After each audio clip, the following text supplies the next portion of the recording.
Information. Can you distinguish real news from fake news? Who and what can you trust in today's world when the information can be at our fingertips in just 1 second? Can you trust me, a mere university student giving you a review on a manifesto? Do you trust that the voice recorder in my hand is recording at the moment?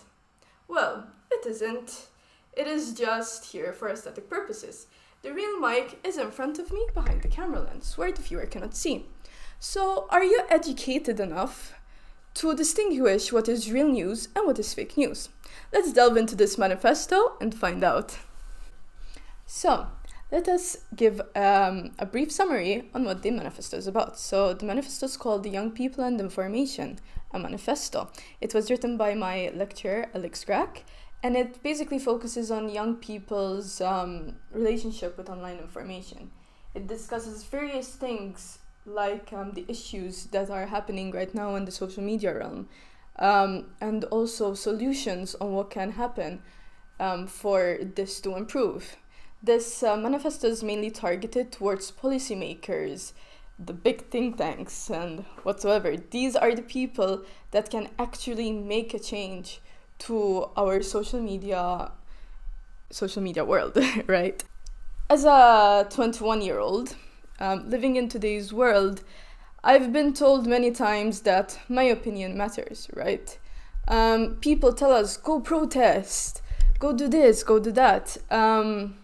Well, I voiced my opinion many times. I've been told that my opinion matters because I'm the future voice. But nothing actually comes true. Nothing ever changes. Maybe there's a 1% change that happens every now and then. But are our voices actually heard? Do these big companies actually listen to our opinions, to our voices, and solve anything? Or does everything remains the same and history just repeats itself, like we know that it always does? As a big social media user, honestly, I don't feel 100% safe on the internet because I know that the internet is in the hands of a lot of people. I also question big companies like Instagram, Facebook, TikTok that advocate that any reports that we give in, they will see them and will change, right? They tell us if you see any bullying, please report, right? Yet I received the same message from Instagram saying that they processed the report, but it isn't important enough for them to review because it's minor and it doesn't breach any community guidelines. So is the report button there just for fun? Just for when only an emergency that is on trend right now happening? Also, language barrier is big because in social media, because every time I reported something that is said in my language in Maltese, TikTok replied back to me saying, this is not hate comments because it does not understand the language. So are there any people actually thinking about the language barrier? That yes, you don't understand the language, but can you get somebody who actually understands every language, or a majority of people that understand languages, and actually scan what is being reported? Because you can never stop internet harassment if this does not, function properly. The manifesto also covers a bit of AI. AI is sometimes a big problem for social media. It can be used for good. It can be used to show what AI can do artistic-wise, what AI can do to help. It's a tool to help people with their everyday lives. But it can also be used to harm people and to give fake news as well.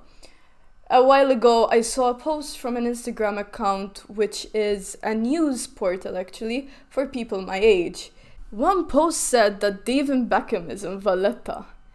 And when I took a closer look at the pictures, I could immediately realize they were all AI-generated images. I then took a closer look at the caption, and since I'm a student, I use ChatGPT all the time to help me out with my projects, right?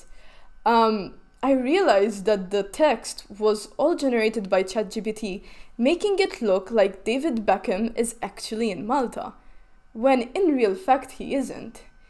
But there's like 5 paragraphs giving this fake story, and then at the end, just a tiny disclaimer that the images were AI.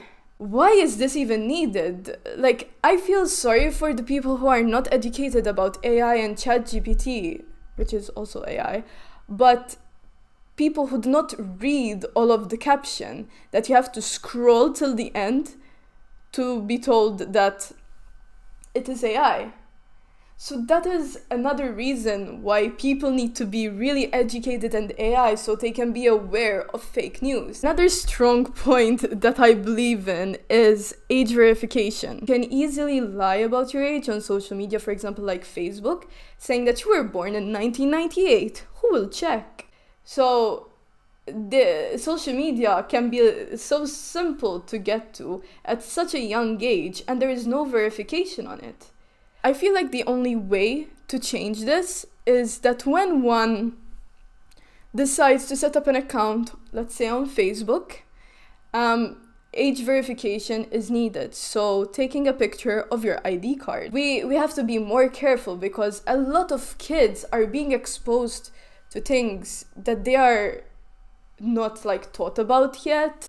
Is there no limit to how much a person can do? People can do nearly anything on the internet. There needs to be a limit. To be honest, before reading this manifesto, I never read a manifesto ever in my life, so I didn't know what to expect. Honest opinion, first read, I found it boring.